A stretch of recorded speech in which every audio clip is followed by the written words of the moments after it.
What's going on, YouTube? Today I am going to be reviewing The Invisible Man. Let's get to it.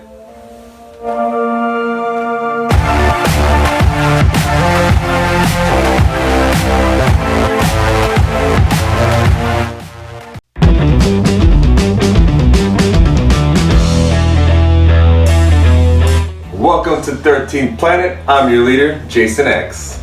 Today I'm going to be reviewing Invisible Man. This is a 2020 sci-fi thriller. I will be doing a spoiler-free review, and then I will be giving my recap with huge spoilers ahead.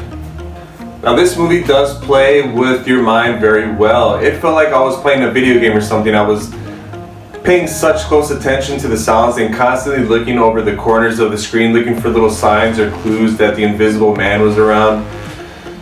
Just with how they filmed this movie, you're always second guessing yourself. At the same time, you're thinking things are going to be predictable, and then they just come right across your face and slap you and say, "Don't be dumb." Surprise!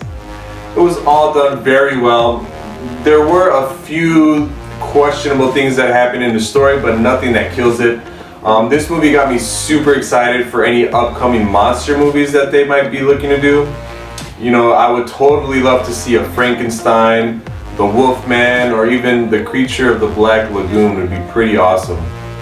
I would say 100% to go see this movie. It is a must-see. Let's get into the spoilers. If you haven't seen this movie, please exit now and then come back and finish the movie review right after. So we start this movie with Elisabeth Moss, who plays Cecilia, or Cece, because she sees all, and her real-life Batman boyfriend Adrian, who is a world leader in optics.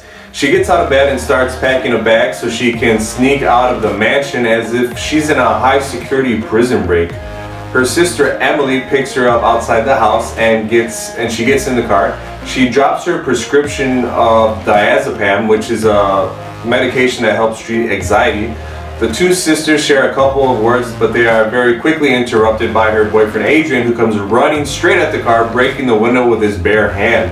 They drive off safely, and Adrian picks up Cecilia's medication that she dropped, with his hand all bloody, getting blood all over the medication, which will come up again later in the movie. Then we cut to 2 weeks later. Cecilia is living with a friend James and his daughter Sydney. Cecilia is living in such anxiety and tension that she's afraid to even leave the house. Her sister comes to visit her and tells her that her ex Adrian has committed suicide.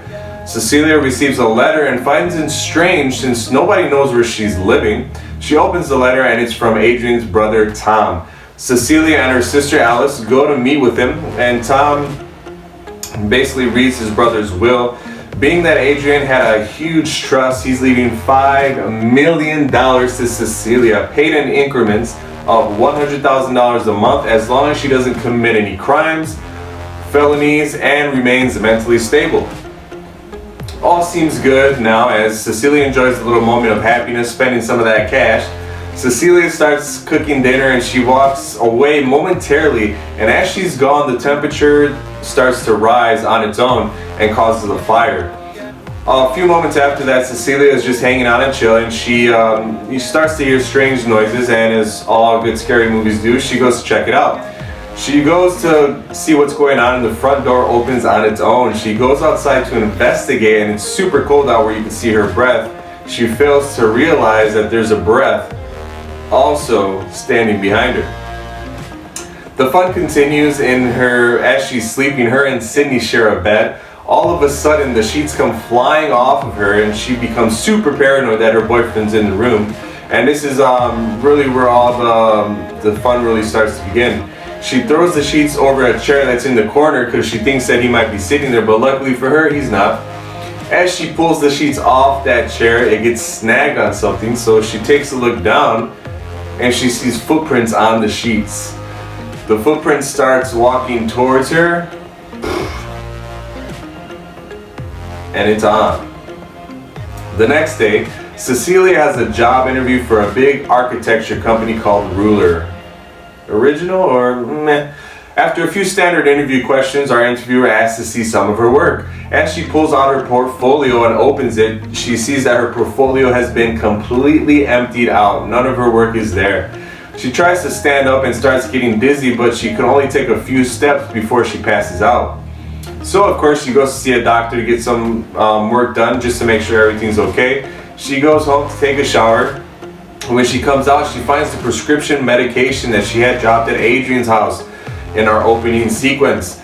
The doctor calls about her blood test and says that she has high levels of diazepam in her blood. She freaks out because she has not been overdosing. Someone's been overdosing it to her. Cecilia freaks out and she slowly starts to lower the phone. You can hear the doctor briefly say that there's something else that came up in the blood test, but that they wanted to talk to her about it in person, and Cecilia completely blocks it out, doesn't hear it. Cecilia then heads over to her sister's house, and when she opens the door, her sister Emily basically tells her to fuck off because of a rude email that Cecilia sent her earlier. Cecilia tries to explain she didn't send her anything, so she runs home to check her email.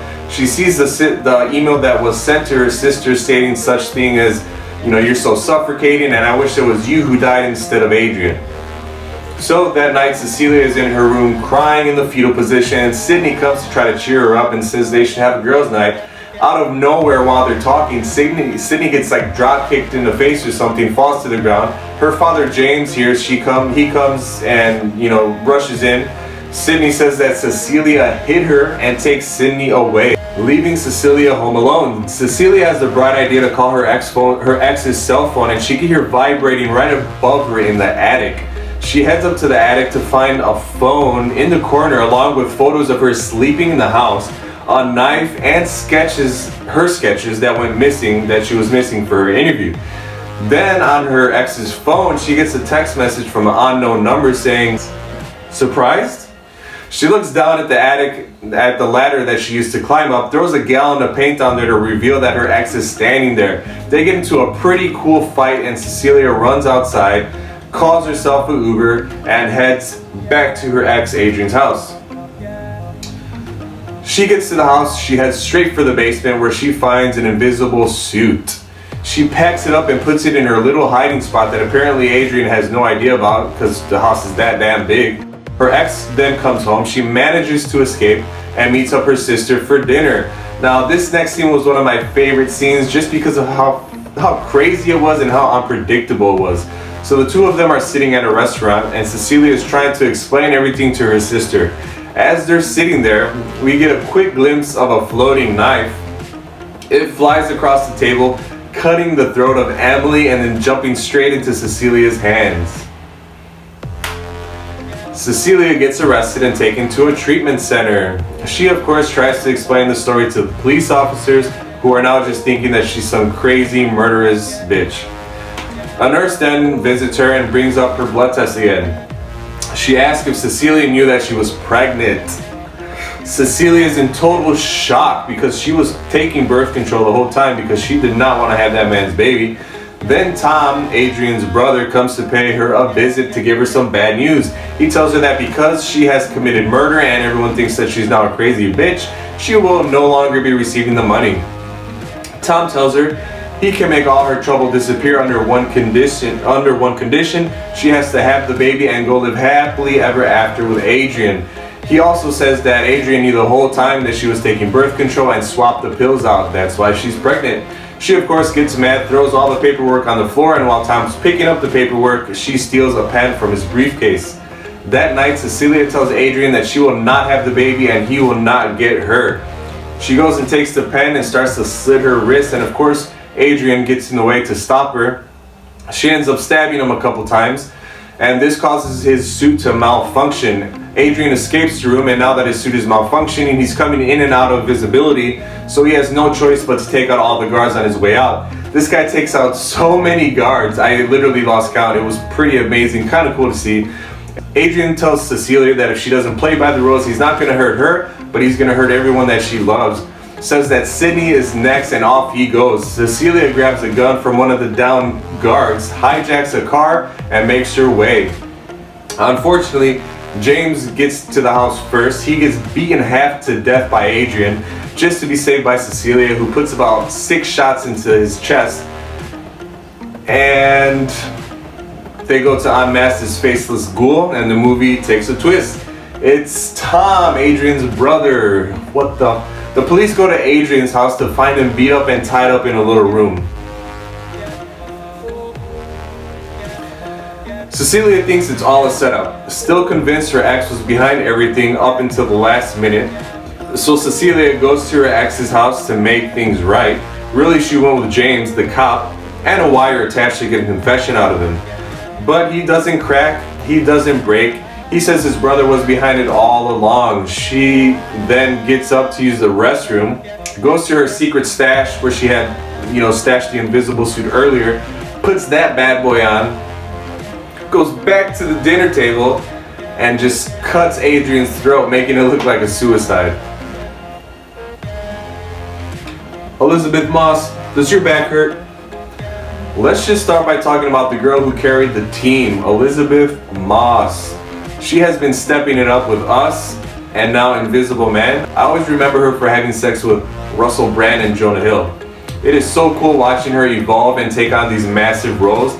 She totally sells me on the role in The Invisible Man and makes me feel alone with a high dose of anxiety. As I had mentioned before in the spoiler-free review, the way this movie was filmed plays some hardcore mind games with your brain. I was constantly looking over the shoulder of Elisabeth Moss, trying to figure out where the Invisible Man was hiding. Some points of the story did bother me, and I'll bring up just a couple. One was when she was being attacked at times. I feel like there should have been more witnesses or security cameras. I know it's a movie, and that's just how my brain works. The second is when her and Cindy are facing each other, having a conversation, and Cindy gets hit by the Invisible Man and then blames Elisabeth Moss's character for it. Like, bitch, you were looking right at me. We were talking, having a conversation when you got hit. You know it wasn't me, right? But aside from my stupid nitpicking, it was an enjoyable movie. I know this movie is going to lead the way for some awesome movies in the future, and I'm excited for that. I'm about 99% sure I saw a picture of Billy from Saw, but I was looking away, and when I looked up, I got a quick glimpse of it, so I'm not 100% sure. But if it was, that would be a pretty cool Easter egg. So all in all, awesome movie. I'm going to go ahead and rate this movie an 8.5 out of 10. Thank you guys so much for joining me today. I'll have another review or another adventure coming for you guys soon. If you guys have any movie requests or just want to reach out, you can find me at Jason13th Planet. Please like and share this video. If you enjoyed this video, please subscribe. Join me next week on 13th Planet, where there's a world of possibilities.